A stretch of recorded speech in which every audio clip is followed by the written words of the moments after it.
किसानों की समस्या हल हो जाती है। यहाँ पर यह समझना जरूरी है कि किसानों की फुल कॉम्पेंसेशन की डिमांड नहीं मानी जाती, लेकिन गांधी जी होली का सीजन मस्त ही लग रहा है करते थे। चंपारण के बाद गांधी जी को मार्च 1918 में अहमदाबाद से बुलावा आ जाता है।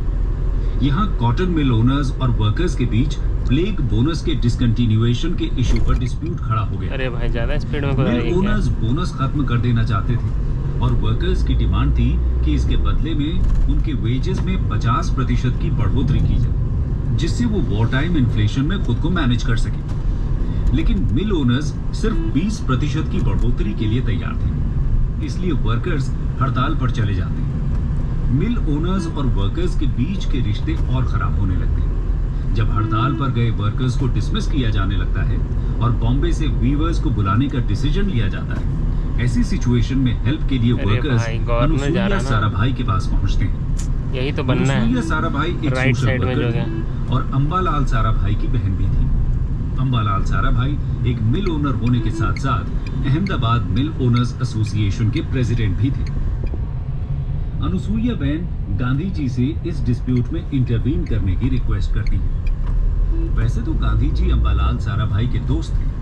अंबालाल जी ने अहमदाबाद में आश्रम बनाने के लिए गांधी जी को डोनेशन भी दी थी, लेकिन इसके बावजूद गांधी जी यहाँ वर्कर्स के साथ खड़े होते हैं। अनुसुईया जी भी वर्कर्स को सपोर्ट करती हैं और गांधी जी का पूरा साथ देती हैं। गांधी जी वर्कर्स से वेजेस में 50% की जगह 35% बढ़ोतरी की डिमांड पर हड़ताल करने के लिए कहते हैं। इसके साथ ही हड़ताल के दौरान पूरी तरह अहिंसा का पालन करने की सलाह भी वर्कर्स को अलग ही मूड में है। इसके बाद भी जब मिल ओनर्स नहीं मानते तो वर्कर्स का मनोबल बढ़ाने के लिए गांधी जी खुद आमरण अनशन पर बैठ जाते हैं। ये पहला मौका था जब इंडिया में किसी पॉलिटिकल कॉज के लिए गांधी जी हंगर स्ट्राइक करते। गांधी जी के अनशन का असर मिल ओनर्स पर भी होता है और फाइनली मिल ओनर्स इशू को ट्राइब्यूनल के सामने रखने के लिए मान जाते हैं। हड़ताल वापस ले ली जाती है और ट्राइब्यूनल वर्कर्स की 35% वेज हाइक की डिमांड को मान लिया जाता है। बहुत बढ़िया। अहमदाबाद स्ट्राइक के दौरान ही गांधी जी को खेड़ा आने का इन्विटेशन मिल जाता है। यहाँ पर 1918 में ड्राउट की वजह से किसानों की फसल बर्बाद हो गई थी। रेवेन्यू कोड में प्रोविजन था कि नॉर्मल प्रोड्यूस की तुलना में अगर 1/4 से भी कम की पैदावार होती है तो किसानों का लगान माफ किया जा सकता है। किसानों की एक ऑर्गेनाइजेशन गुजरात सभा ब्रिटिश अथॉरिटीज के पास पिटीशन भेजती है कि साल 1919 के लिए रेवेन्यू असेसमेंट को सस्पेंड कर दिया जाए, लेकिन गवर्नमेंट कुछ भी सुनने के लिए तैयार नहीं थी। वो यहाँ तक कह देती है कि अगर किसान टैक्स नहीं देंगे तो उनकी प्रॉपर्टी जब्त कर ली जाएगी। खेड़ा में गांधी जी का साथ देने के लिए वल्लभ भाई पटेल, नरहरि पारिक, मोहनलाल पांड्या और रविशंकर व्यास जैसे लीडर्स मौजूद थे।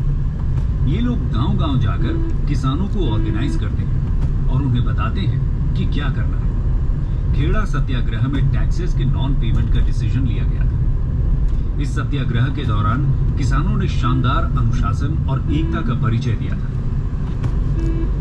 टैक्स पे न करने की स्थिति में जब गवर्नमेंट किसानों की पर्सनल प्रॉपर्टी, जमीन एक्सेट्रा को जब्त करना शुरू कर देती है, तब भी किसान सरदार पटेल का साथ चढ़ा दिया था अभी तो, और फर्स्ट नॉन कोऑपरेशन आंदोलन में ठोक दिया लग रहा है। आखिर में चढ़ा दिया गड्ढा। अच्छा, गड्ढा से बचाने के चक्कर में साल 1919 के लिए टैक्स को सस्पेंड कर दिया जाता है और किसानों की जो भी प्रॉपर्टी सीज की गई है वो उन्हें लौटा दी जाती है। ठोक दिया। इस तरह चंपारण, अहमदाबाद और खेड़ा में गांधी जी लोगों की समस्या सुलझाने में भाई आज का दिन थोड़ा डेंजरस ही है, थोड़ा बच के चलना पड़ेगा धीरे धीरे। अपनी एक पहचान, ज्यादा रिस्क नहीं ले सकते। इन लोग